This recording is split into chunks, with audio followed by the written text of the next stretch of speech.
നേർവീതി പ്രഭാഷണ പരമ്പരയിലേക്ക് ഏവർക്കും സ്വാഗതം.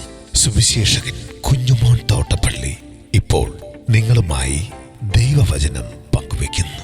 ശ്രദ്ധിച്ചാലും.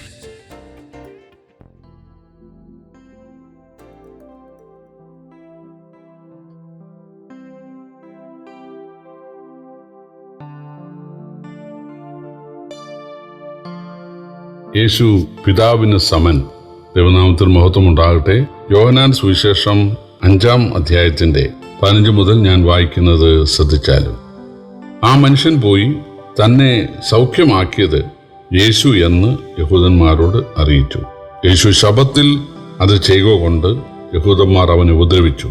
യേശു അവരോട്, എന്റെ പിതാവ് ഇന്നുവരെയും പ്രവർത്തിക്കുന്നു, ഞാനും പ്രവർത്തിക്കുന്നു എന്നുത്തരം പറഞ്ഞു. അങ്ങനെ അവൻ ശബ്ബത്തിനെ ലംഘിച്ചതുകൊണ്ട് മാത്രമല്ല, ദൈവം സ്വന്തം പിതാവ് എന്ന് പറഞ്ഞ് തന്നെത്താൻ ദൈവത്തോട് സമനാക്കിയത് കൊണ്ടും യഹൂദന്മാർ അവനെ കൊല്ലുവാൻ അധികമായി ശ്രമിച്ചു.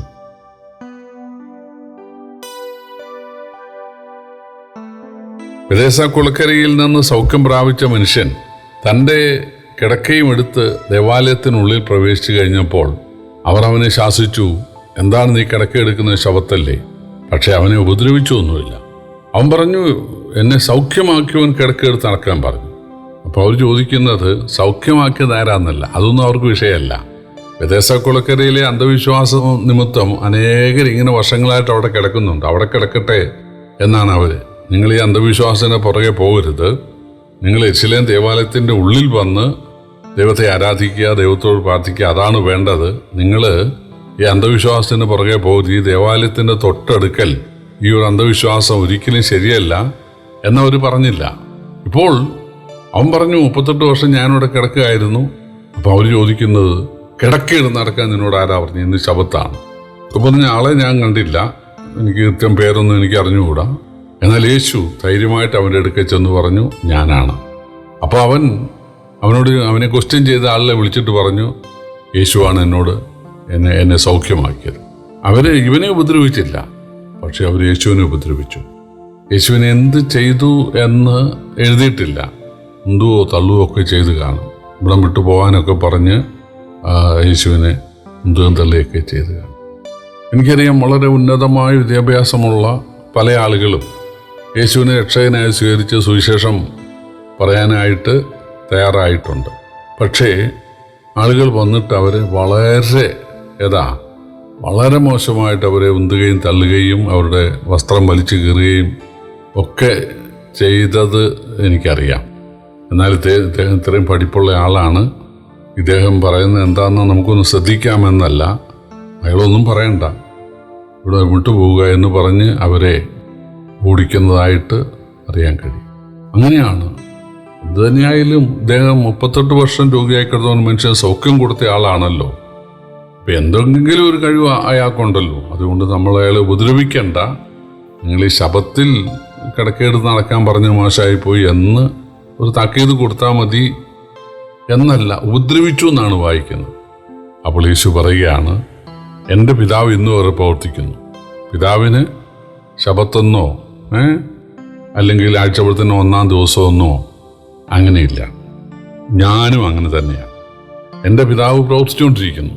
ശരിയാണ്, പിതാവാണ് സകല ലോകത്തെയും ശ്രദ്ധിച്ചുകൊണ്ടിരിക്കുന്നത്. ഞാനും അതെ. ഇബ്രായ ലേഖനത്തിൻ്റെ 1-ാം അധ്യായത്തിൻ്റെ 1-ാം വാക്യത്തിലുണ്ട്, സകലത്തെയും തൻ്റെ ശക്തിയുള്ള വചനത്താൽ വഹിക്കുന്നവനാകൊണ്ട് പാപങ്ങൾക്ക് പരിഹാരം വരുത്തിയ ശേഷം ഉയരത്തിൽ മകളുടെ വലുത്തുവാതിരുന്നു. അപ്പോൾ സകലത്തെയും വഹിക്കുന്നത് യേശുവാണ്. അപ്പം പിതാവിന് തുല്യം യേശു സകലത്തെയും വഹിക്കുന്നവനാണ്. സൃഷ്ടികർമ്മത്തിൽ പിതാവും പുത്രനും ഒരുപോലെ പ്രവർത്തിച്ചു. പരിശുദ്ധാത്മാവും പരിപാലന കാര്യത്തിലും അങ്ങനെ തന്നെ, ന്യായവിധിയുടെ കാര്യത്തിലും അങ്ങനെ തന്നെ. അപ്പം യേശു പറയുകയാണ്, എൻ്റെ പിതാവ് ഇന്നവർ പ്രവർത്തിക്കുന്നു, ഞാനും പ്രവർത്തിക്കുന്നു. ഇനി അവർ പറയുകയാണ്, അങ്ങനെ അവൻ ശബ്ബത്തിനെ ലംഘിച്ചതുകൊണ്ട് മാത്രമല്ല, ദൈവം സ്വന്തം പിതാവ് എന്ന് പറഞ്ഞ് തന്നെത്താൻ ദൈവത്തോട് സമനാക്കിയത് കൊണ്ട് യഹൂദന്മാർ അവനെ കൊല്ലുവാൻ അധികമായി ശ്രമിച്ചു പോന്നു. മുമ്പേ അവര് ഉപദ്രവിച്ചതേ ഉള്ളൂ. ഇപ്പോൾ അവർ പറയുകയാണ്, നമുക്ക് കൊല്ലണം. എന്താണ്? യേശു പറയുകയാണ്, എൻ്റെ പിതാവ് ഇന്നുവരെ പ്രവർത്തിക്കുന്നു, ഞാനും പ്രവർത്തിക്കുന്നു.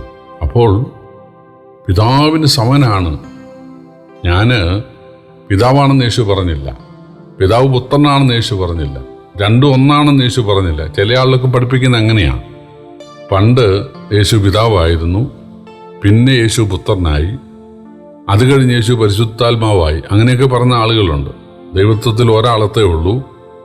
അതൊരു കാലത്ത് പിതാവായിരുന്നു, പിന്നെ അത് പുത്രനായി, പിന്നെ അത് പരിശുദ്ധാത്മാവായി, ഇങ്ങനെയൊക്കെ പഠിപ്പിക്കുന്ന ആളുകളുണ്ട്. അല്ല, യോഹന്നാൻ സുവിശേഷം 1-ാം അധ്യായത്തിൽ നാം കണ്ടു, വചനം ദൈവത്തോട് കൂടെ ആയിരുന്നു. വചനമായ യേശു ദൈവത്തോട് കൂടെ. അതുപോലെ സ്തെഫാനോസ് മരണസമയത്ത് എന്താ പറഞ്ഞത്? ദൈവമഹത്വവും ദൈവത്തിൻ്റെ വലത്തുഭാഗത്ത് യേശു നിൽക്കുന്നത് ഞാൻ കാണുന്നു. അപ്പോൾ തീർച്ചയായിട്ടും പിതാവുണ്ട്, പുത്രനുണ്ട്, പരിശുദ്ധാത്മാവുണ്ട്. എല്ലാ കാലത്തും ഈ 3 ആളത്വമുള്ള ഏക ദൈവമാണ് നമ്മുടെ ദൈവം. ഇവിടെ 2 കാര്യത്താൽ അവർ യേശുവിനെ കൊല്ലാൻ ശ്രമിക്കുകയാണ്. 1, ദൈവത്തോട് സമനാക്കിയത് കൊണ്ട്. 2, ശബത്തിനെ ലംഘിച്ചതുകൊണ്ട്, അല്ലെങ്കിൽ ലംഘിക്കാൻ ഉപദേശിച്ചതുകൊണ്ട്. പ്രിയപ്പെട്ടവരെ, എന്തുകൊണ്ടാണ് യേശു ശബത്തിൽ ചുമടെടുക്കാൻ പറഞ്ഞത്? വാസ്തവം പറഞ്ഞാൽ അതൊരു ചുമടല്ലല്ലോ. എന്ന് ഞാൻ പറഞ്ഞത് ഈ ഉപജീവനത്തിനായിട്ടുള്ള ചുമടിൻ്റെ കാര്യമാണ് അവിടെ ഉദ്ദേശിക്കുന്നത്. അല്ലാതെ അവനവൻ്റെ കിടക്ക എന്ന് പറയുന്നത് അത് അവനവൻ്റെ വിശ്രമത്തിന് വേണ്ടിയുള്ള സംഗതിയല്ലേ. ചുമടെടുക്കരുത്, വിറക് വെട്ടരുത്, വെള്ളം കോരരുത് എന്നൊക്കെ പറയുന്നത് അതെല്ലാം ഉപജീവനത്തോട് ബന്ധപ്പെട്ട കാര്യങ്ങളാണ്. അതായത് തൊഴിൽ എന്നുള്ള നില, അന്ന് തൊഴിൽ ചെയ്യരുത്. 6 ദിവസം നിങ്ങൾ ജോലി ചെയ്യുക. ഇതൊരു ജോലിയല്ലല്ലോ, ഇതൊരു ഒരാൾക്ക് വേണ്ടി മറ്റൊരാൾക്ക് വേണ്ടി ഒരു ജോലി എന്നുള്ള നിലയിൽ ഒരു ചുമട് ചുമക്കുന്നതല്ലല്ലോ. യഹൂദന്മാർ കുറെ ദുർവ്യാഖ്യാനങ്ങൾ ഇതിന് നൽകിയിരുന്നു. അതിനെതിരായിട്ടാണ് യേശു ഇപ്പോൾ പറഞ്ഞത്, നിന്റെ കിടക്ക എടുത്ത് നടക്ക എന്ന്. ദൈവം 6 ദിവസം ജോലി ചെയ്തിട്ട് 7-ാം നാൾ സ്വസ്ഥമായിരുന്നു. അതുപോലെ നീ 6 ദിവസം ജോലി ചെയ്യുക, 7-ാം നാൾ ജോലി ചെയ്യാതിരിക്കുക. അവനവൻ്റെ കിടക്ക എടുത്തുകൊണ്ട് നടക്കുന്നത് ഒരു ജോലിയല്ല.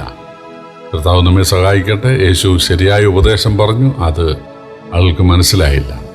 അതിനെക്കുറിച്ച് ഒന്ന് ചോദിച്ച് മനസ്സിലാക്കാൻ അവർ ശ്രമിക്കാതെ യേശുവിനെ കൊന്നുകളയാനാണ് അവർ ചിന്തിച്ചത്.